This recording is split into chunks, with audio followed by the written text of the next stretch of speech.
Have you ever seen something in Diablo 2 Resurrected and thought, that name looks incredibly familiar? Or you see all the mercenary names and they're all things that are maybe unfamiliar to our American audience anyways, but then there's one Act 5 mercenary named Bill?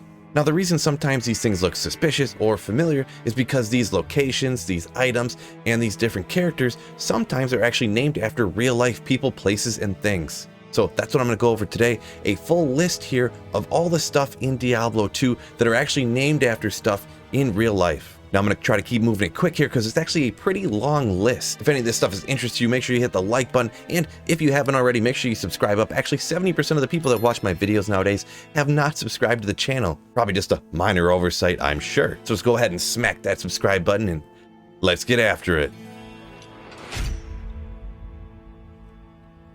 Now first up is the Halls of Vought, and they were named after one of the employees who worked on Diablo 2. This one's name was Fred Vought, and he was a background artist. This is a very common theme on this list. Now second up is the creeping feature at the bottom of the Stony Tombs in Act 2. Now this is kind of an inside joke, casually playing on the name feature creep, which in Wikipedia is described as a rapid expanding of features in a product such as computer software. So it must have seemed to the developers that they just kept adding and adding and adding more and more to the game.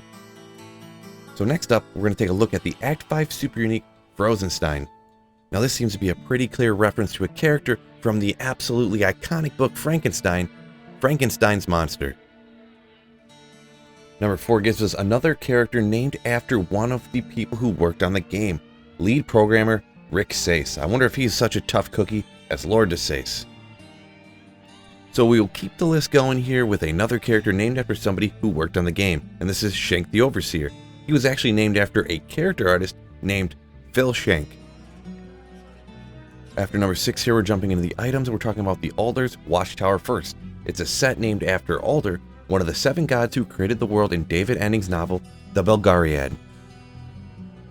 Next up here is the Blade of Ali Baba, its name obviously taken directly from and its properties referencing the famous hero of Arabic literature, Ali Baba and the 40 Thieves.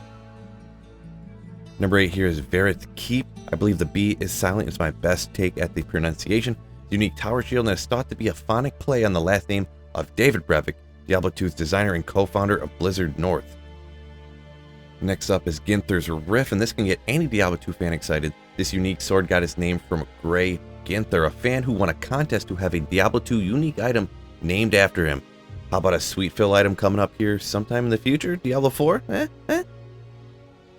Next up is the entire Heaven's Brethren set. Now all of these items are taken straight from Korean mythology figures. The images as well are all copies of historical Korean weapons. We're only touching double digits here at number 10, and we're talking about Messerschmitt's Reaver, a unique axe that was apparently named after David Gottlieb Messerschmitt, a German physicist, naturalist, and geographer. Schaefer's Hammer was a very interesting one, actually named after Max and Eric Schaefer, co-creators of Diablo and co-founders of Blizzard North. And this is also one of the rare returning unique items from Diablo 1. Number 12 is a little surprising to me. That's Tancred's Battle Gear. It's actually named after a real person, a knight crusader from the First Crusade in the 9th century. Lucky number 13, and the last one on the items list here, and that is the Diggler. This unique dirk is a play on words inspired by the fictional male porn star Dirk Diggler from the film Boogie Nights. That's kind of a funny one. Number 14 brings us mercenary names. We'll start off with the Act 1 Rogue, and that is Ellie and Gale.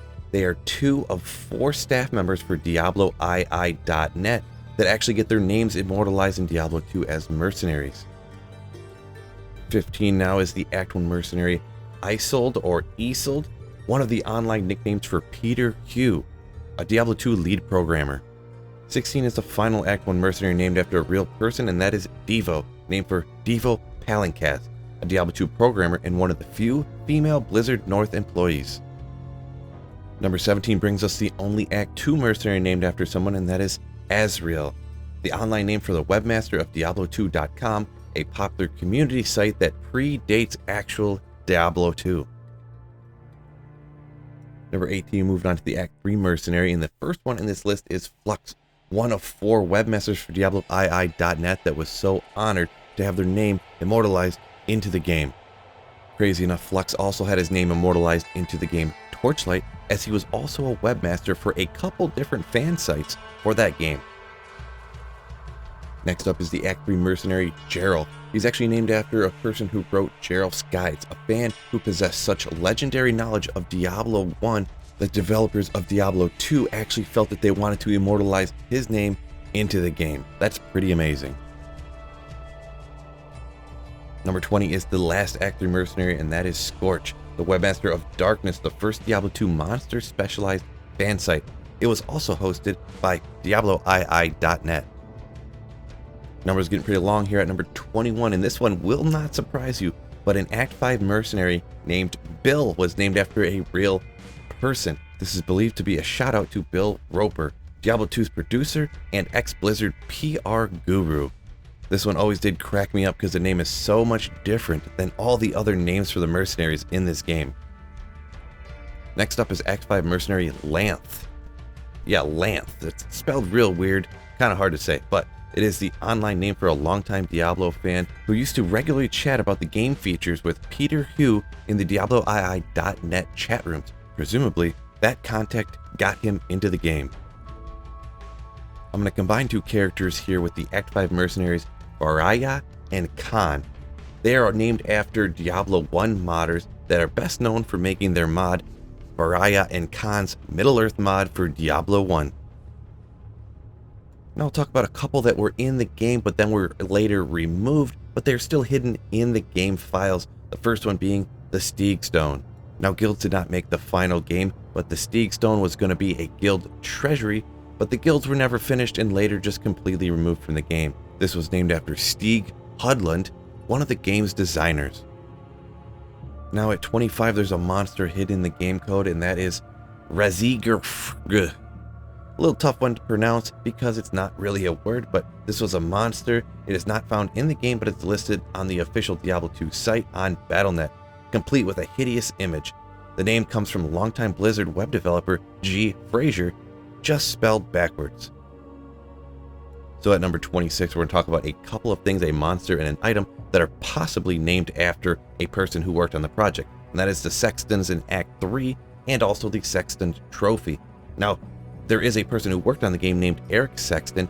He's another one of the game designers, but also the word Sexton is a noun describing a church official.